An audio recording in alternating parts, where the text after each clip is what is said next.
Thank you, everyone, for tuning in to the second episode of Trending Echoes, happening right here at COP28 from the beautiful Expo City in Dubai. And today we're joined by a very special guest who I'm really excited about. He is the acting managing director of CNN Al-Iqtisadiyya, Mr. Mustafa Alrawi. Welcome to the show. Thank you, Omar. It's great to be here. I'm grateful for the opportunity from Trends as well to be part of this dialogue. As you said, it's very exciting times. We're at COP28 at Expo. And also very serious times as well. We do have a climate emergency going. Right. Now, this is probably the event of the year. I mean, I don't know if you saw what was happening in the past couple of days. I mean, global leaders, everybody was here, and there's a lot happening. What's your first impression on everything that's taken place, meaning here in Dubai, COP28 happening now in Dubai compared to everything else that we've seen in the past? So the initial numbers indicate it's the biggest COP ever in terms of attendance. And certainly anecdotally, as I walk around what's called the Blue Zone, the UN administered area where the negotiations are taking place, and you have a number of sidelines and panels. And as you said, the leaders are there right now, making pledges and giving speeches about what their countries are doing. It does feel like there is a lot of gravity here. A lot of people have gathered to meet what is the challenge of our generation: how to slow global warming, how to transform our energy systems, how to build a more sustainable future, and how to get to net zero carbon emissions. Absolutely. Now, what we want to talk about today, I mean, is what sort of role does the media actually play with everything that we've just mentioned here? Or how impactful can the media actually be? So if I talk from the perspective of the mainstream media, because there are my colleagues who are dedicated climate reporters, and there are many climate media outlets and media brands that specifically look at this issue all year round. But if I talk about the mainstream media, and in particular CNN Al-Iqtisadiyya, then our role has several functions.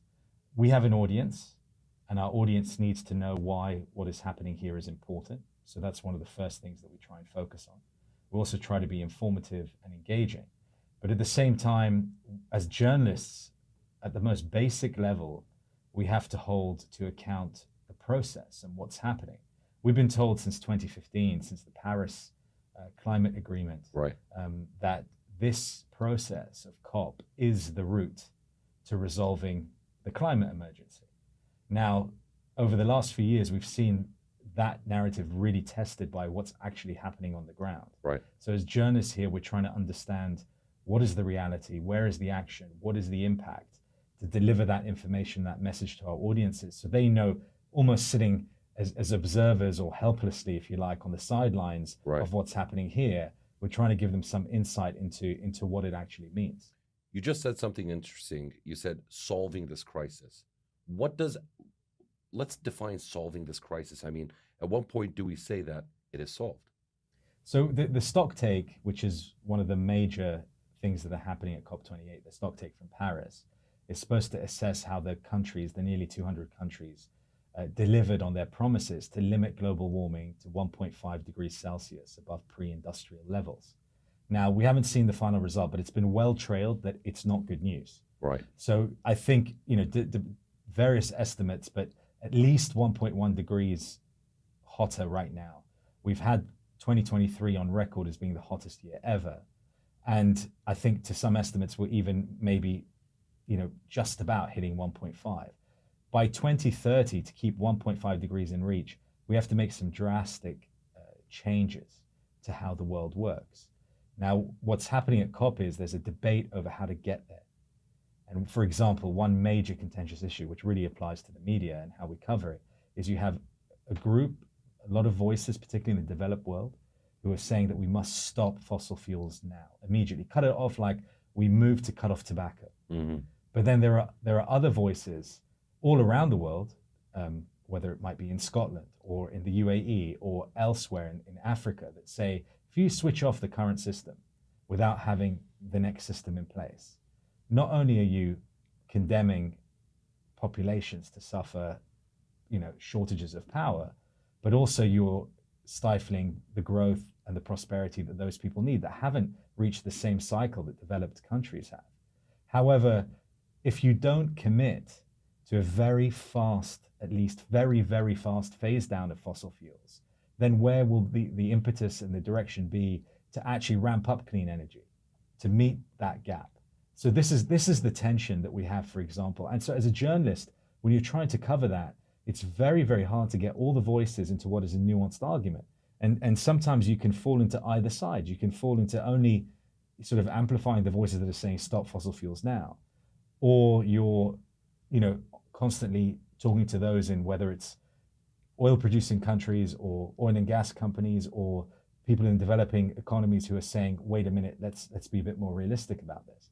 So what COP gives you is a chance in one place, in a very practical way, to try and report on that nuanced story, that complex story. And maybe given these 2 weeks, our audiences as well might have, for want of a better word, the patience to actually, take in all of this instead of, sadly in this fragmented media world, looking for the loudest, the most alarmist voices or the most sort of polarized voices, which is typically what happens in any story. Right. What's really interesting about what you said, Mustafa, is how you spoke about having different voices. People with different opinions or on different ends of the spectrum when it comes to what we're seeing. And you did mention having another system in place. Now, a lot of people would believe that having that replacement system, I mean, it'll be great if we define it, right? But having that replacement system isn't necessarily any better. What do you think about that? I mean, if we're switching completely to electric vehicles, windmills, and so on, is that actually better? And if so, how much or how better is it than what we have now in terms of fossil fuels? So there's two aspects to this. So there is the need to really ramp up clean energy capacity. So one of the things they're discussing at COP is tripling that capacity. And that's the least we need. By 2030, tripling the amount of solar, wind, other clean energy sources. You also have a big debate going on today, again, while we're at COP28, today's the third day, I think, about nuclear. So some countries have committed maybe 24 to ramping up nuclear, but there's a really big opposition to nuclear because of some of the disasters. Say, Japanese activists are saying this is dangerous, don't go down this route. But at the same time, we need a mix that is not just sustainable and clean, but also there's an energy security aspect to this. We don't have the technology to store solar yet. Wind doesn't work everywhere. Also, you're going to have, say, take a country like Morocco that has probably great factors for wind and solar. They're going to supply all of Europe, but then within Europe itself, if they don't have enough access to clean energy and they can't always rely on Morocco, shouldn't they have their own sources that don't require another country or another region to help them? I mean, we see some of the problems of the current energy system. And this is what I interviewed last year, Amos Hochstein, the US energy envoy. And he talked about the fact that in the middle of this argument about what the new system should be like, which seems to be very ideologically driven, whether you're against or looking for a more realistic aspect on fossil fuels, we have to say what didn't work about this system that we have now, so that when we create a new one, it's better, it's put in place in a better way. So what issues do we have with the current system? You have resources concentrated in a region like the Middle East, for example. Amount of politics and geopolitics and insecurity about energy supplies and what that does to the world and world economies over the last 50 or 60 years goes to show that the new system has to be more equitable, fairer, and more evenly spread out. And if you'll allow me to talk about electric vehicles. So as a journalist, right, I'm constantly asking myself about electric vehicles and forgive me, but like every time I see a Tesla, it really annoys me because the car companies, in my lifetime at least, have been the best at marketing their product, right? You're not just buying something to get you from A to B, you're buying something that says, that makes a statement about who you are as a person when you buy a car, what you drive. Or it sets a statement, people look at it. I mean, this is the world we live in. It is a materialistic world in many ways. And so it's not just transport. I'm sure it was the same with horses, right? It wasn't just, a horse to get you from A to B, but whether you had a thoroughbred or an Arabian or you had 4 horses or a stable or whatever it was. But so now with electric vehicles, yeah, it sounds like it's an ideal solution to the emissions that are coming from the transport sector. But to your point, what about the batteries and the natural resources that are required? And where are most of those natural resources? Mainly in China. Right. So again, we have that same discussion of if all the resources we need for the solution to our transport issues in terms of climate are all in one country, aren't we setting ourselves up for more conflict and more problems and everything later on? And, you know, this COP is taking place, unfortunately, with the backdrop of what's happening in Gaza. And as a journalist, we knew that COP was happening, obviously. It's a really important story. But we had Gaza as well, and that's, you know, the tragedy of it, and particularly for our audience as an Arabic-speaking audience, the emotion around it. So you're coming into COP, and it's not just stop on Gaza, start on COP. It doesn't work that way. Mm-hmm. Not for us as journalists, not for audiences. And even you're seeing in the first few days that first of all, there's almost like, what did Politico call it? A shadow summit going on at COP, where loads of officials are talking about solutions to Gaza. And you have the Israeli president here who's essentially going around and talking about the threat of Hamas. And that's all going on. And the Iranians walked out of COP28, according to reports on Friday. And so that's all going on as well. So, you know, as a journalist, you kind of got to tie it all together a little bit. And King Abdullah of Jordan actually helped. And he said in his speech that you can't separate conflict from climate. First of all, climate, and we've seen that with what happened in the Arab region, climate instigated instability economically in terms of food supply, for example, in Syria, which helped set the tone, amongst other things, not the only thing, for what happened with the uprisings.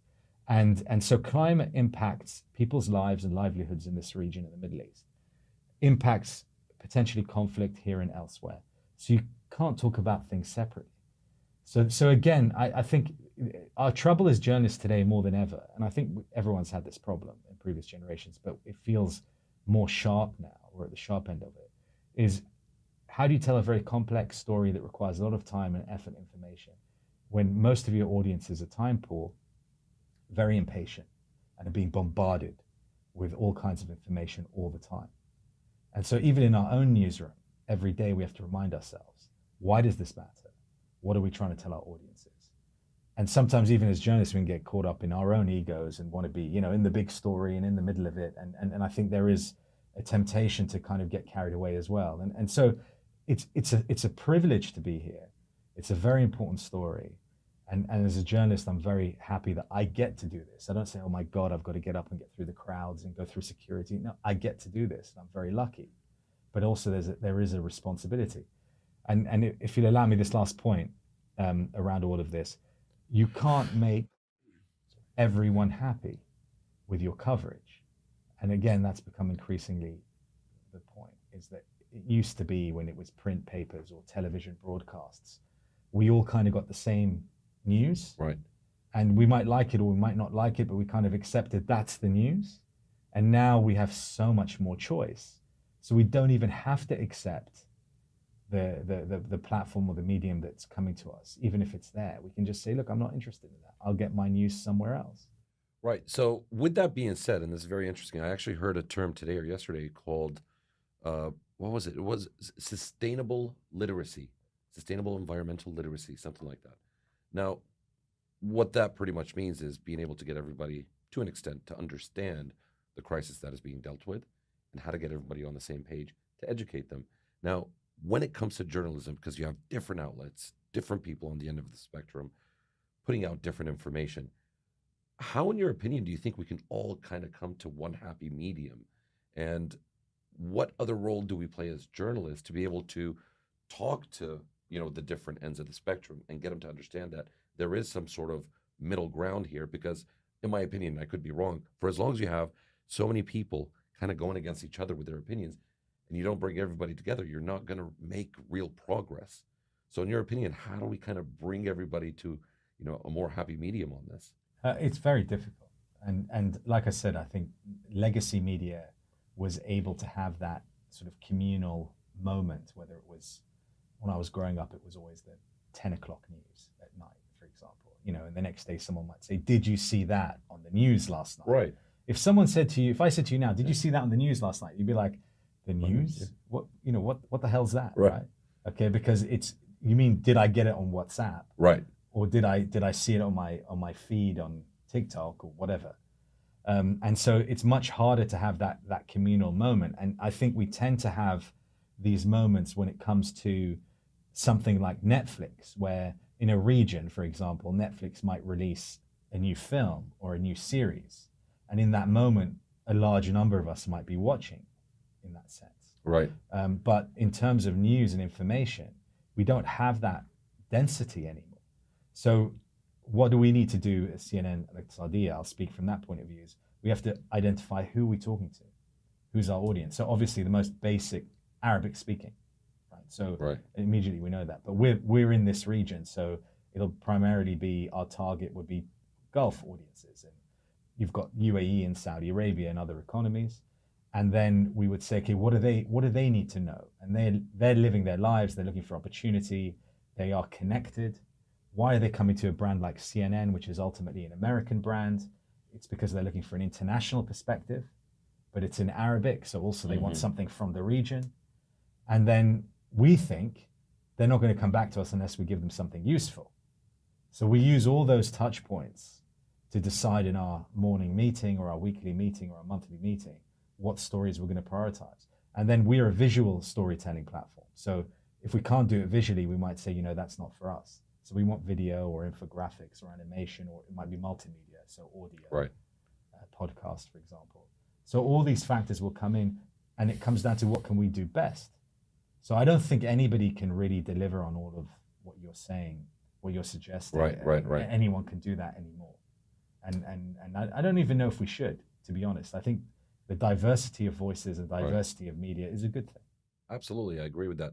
Now, you mentioned the region, and I couldn't help but think, I mean, if you look at the Middle East as a region, do you think the cultural aspect plays a role in actually adopting better practices, or the overall sustainable lifestyle? Does the culture play a role in being able to accept it quicker and move on? We know the UAE is leading by example, without a doubt. But how is that when it comes to other countries within the region? So I'll qualify, because I'm not a cultural expert. Right. I'm an Arab. You're an Arab, right? Right. And that gives us a certain amount of understanding. I mean, I grew up in London, but I've now lived in this region for 20 years. Right. And I like how you put it, by the way. So let's call it what it is. As Arabs, Yes. do you think Arabs overall actually buy in the idea? So we had this discussion in the newsroom literally yesterday morning, where I was talking to the team and talking about our coverage here at COP28 and everything we're doing, and to remind ourselves, like I said, of why this matters. I said, as a people, we can be quite fatalistic at times, and kind of, inshallah, and what happens, and there's a real kind of I guess a resilience in us because of everything we've been through, not just in the last century, but many centuries. We go back, Iraqis, right? The Mongols in 1258 was like a climate disaster overnight to Baghdad, for example. They destroyed the whole agricultural system, and Baghdad never recovered, right? Sure. And so we've been through a lot. So we can almost have this thing of like, oh, and we'll survive this too. But to break through that and to kind of say, actually, we might not. We might not. And we've done some reporting on, and I'll step back and say this. I was doing an interview with a radio station in the UK a few weeks ago, building up to COP, and the presenter was British and was in London, and was the first question she asked me was, isn't it ironic that everyone's flying so far away to Dubai for a climate summit? Absolutely. And I said, it's not ironic. Okay. I said, it's the last thing, it's ironic. Why? Because no region has been impacted by climate change like the Middle East. Right. And not only that, no region has people like the Middle East in terms of looking for solutions. You mentioned the UAE, but it's not just the UAE, it's people on the ground. So CNN Al-Iqtisadiyya did a report about shepherds in Syria, for example, and the impact of drought and extreme weather on their livelihoods. That's just one example of how people are being affected. In Egypt, the mango crop is being impacted. Talk about the marsh Arabs in Iraq, what they've been through. I mean, they survived Saddam, but now they may not survive climate change. And so, everywhere you look in this region, you see the impact of what's happening. But I think audiences maybe don't necessarily put it all together and say, okay, that's happening here, that's happening there. it's a big thing that we all need to get through. And maybe that's where our role could come in, is as a platform and media in general, to show people it's happening in so many different pockets of this region, but also to show the positive side and say, you've got these entrepreneurs, you've got these people working on innovation, you've got governments working on initiatives. So we have both the disaster but the solution, and to see it as one actual narrative, then people might say, you know what, I really need to act. And then they start looking for reasons to act locally. And we do act. If I go back to Gaza, the phenomenal response of ordinary people to try and alleviate what's happening in Gaza has been incredible these past few weeks. And so I believe in the Middle East, once we reach that same level when it comes to climate, that same level of understanding, I don't think a region will be as successful as this one in terms of finding solutions. Right. Now, we talk obviously about spreading awareness, you know, sustainable literacy, as we mentioned earlier. Someone asked me a question yesterday, and I found myself without an answer to it. And he said, you know, being in media, obviously, you know, we understand the message you're trying to spread. But how sustainable is your industry itself? And that really got me thinking is, sure, I understand, you know, we could try to get the message out, we could try to educate people on certain things, but how sustainable do you think our industry actually is? And have we made progress ourselves to be able to lead by example? It's a good question. How sustainable is it? I don't have data. Right. So it's hard But to that's the answer thing. that, right? That's why I said I actually found myself without an answer. So, you know, we typically sit here, we ask people questions, but I couldn't answer that particular question. And I really appreciated that question to be able to look at, you know, the media industry over the years. Yeah. Has it actually become more sustainable or not? And yeah, but that could be another topic of discussion for the next episode. I mean, very briefly, I mean, I'll say that the industry is evolving. So there was a time when we were killing millions of trees to print the Right. newsprint, which is no longer happening. But when we move to digital now, and increasingly with artificial intelligence, the demand for electricity and Right. power, but also for data centers to accumulate all the data we're creating. Because ultimately, what are we doing as media? We're creating data, and we're storing data, and we're disseminating data. Mm. The platform doesn't even matter. And so that's going to require a lot of consumption of resources. And so really we have to look at how our infrastructure can be better managed, as well as our day-to-day practices. So it's very much something that I think we probably need to do a lot more on, but it will go hand in hand with what in general is happening, I think, with industry. And I think we can be part of the solution for sure. Absolutely. No, I agree with you 100%. Speaking of vehicles, do you drive an electric vehicle? I don't. You don't. No, I don't. And again, You took the metro. I did take the metro here to Thoughts? COP28. Because a lot of people still haven't gotten on board with the metro thing. Yeah, so embarrassingly, even though I've lived in the UAE since 2004, the first time I took the metro was 2 days ago, and it was to come to COP28, and it was partly because in the planning and when we were preparing everything here on site, and we had site visits, one of the feedback that came was, you've got to take the metro. If you try and drive and park here, it's going to lose a lot of time. Right. And quite simply, a reporter for CNN Al-Qadsiya might do an interview, and then because of the way our editing is set up, they can't complete their report until they get back to the office to do the final bit of editing.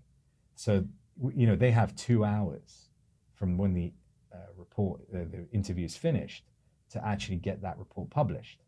And so we worked out that if you're losing time parking and driving, then you're going to miss your deadline. So everyone's taking the metro. And I thought, as you know, the acting managing director, that I got to lead by example.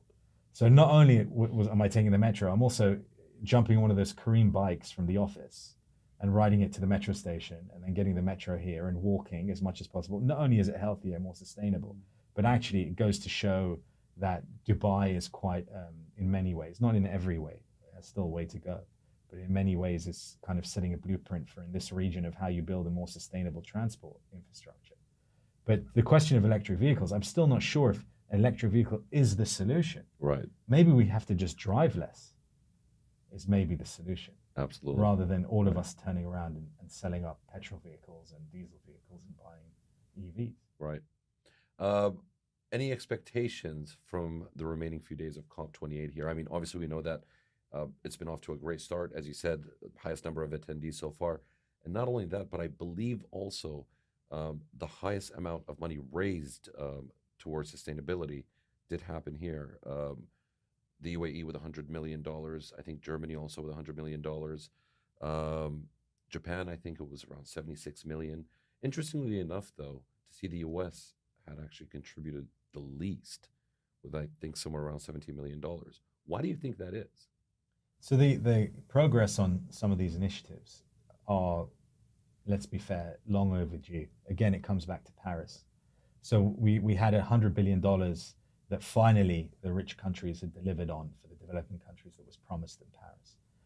But also the estimates for what's needed have considerably moved. Until 2030, the expectation for developing economies is they need about $2.5 trillion a year Wow. to manage everything related to the transition. But for example, the successes at COP28, the loss and damage fund, which you were talking about, various Correct. countries, Germany, UAE, the US, the small amount, that was a very important moment for this COP to show that there could be common ground. Right. Now, overall, the criticism is that you need billions, not hundreds of millions, Right. for the loss and damage. But at least it sets a tone Sure. for everyone agreeing what is required, and it's a starting point. But we are behind.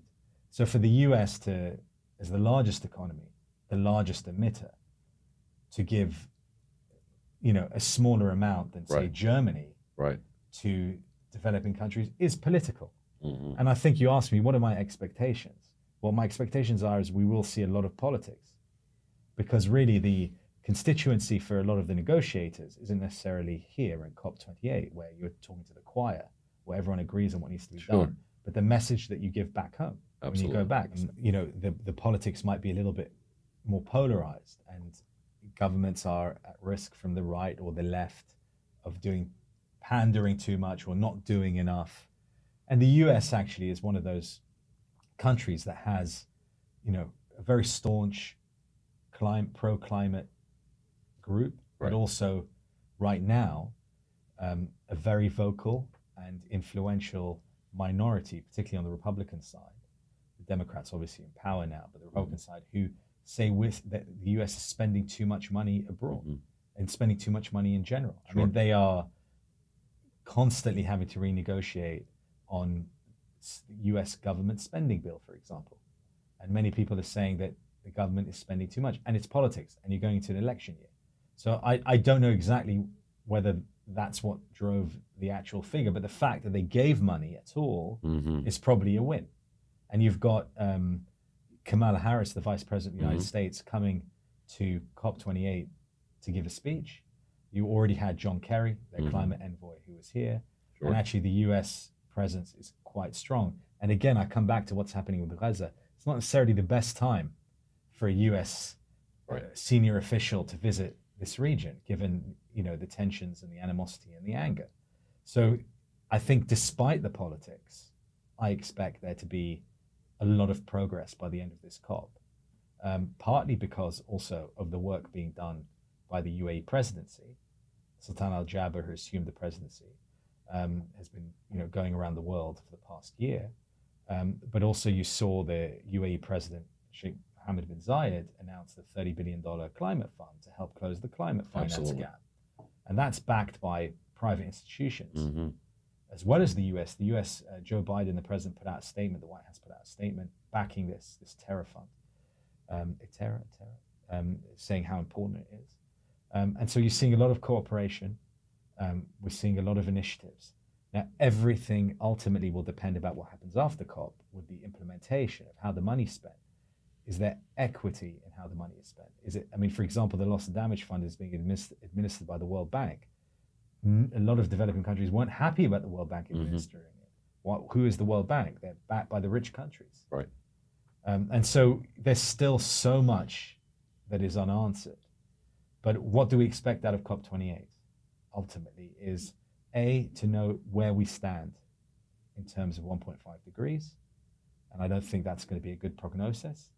And then a commitment that everyone understands we haven't done enough and we have to do more going forward. I expect at least those two things to happen, as well as the announcements for money and finance and other initiatives. Absolutely. Well, we certainly hope that we can see some progress being made from this amazing event happening right here. Any final words you'd like to add in? Well, I mean, it's great to talk to you about these things. It's great to have, like I said at the beginning of this conversation, to have the opportunity to discuss a nuanced story. For anyone, I mean, I'm not a climate expert. I mean, a lot of the stuff that I've learned, because there are really, really smart people who are climate journalists out there covering this, and I'm reading and watching and observing what they're doing. And they kind of do the important job of day in, day out on this. The mainstream media, the best we can do is kind of piggyback on that and try and deliver at the right times when there's a mainstream moment, like now with COP28. So it's a privilege to do this. It's a privilege to talk to you, Amar. Thank you. And a privilege to be on this platform that Trends has provided. So thank you so much. Mustafa, thank you very much for your time and for sharing all this insight with us. And we certainly look forward to having you once again. All right. Well, there you have it. We were with the acting managing director of CNN Iqtisadiya. Hope you enjoyed the episode, and be sure to tune in to the next episode coming in tomorrow. Thank you, and we'll see you soon.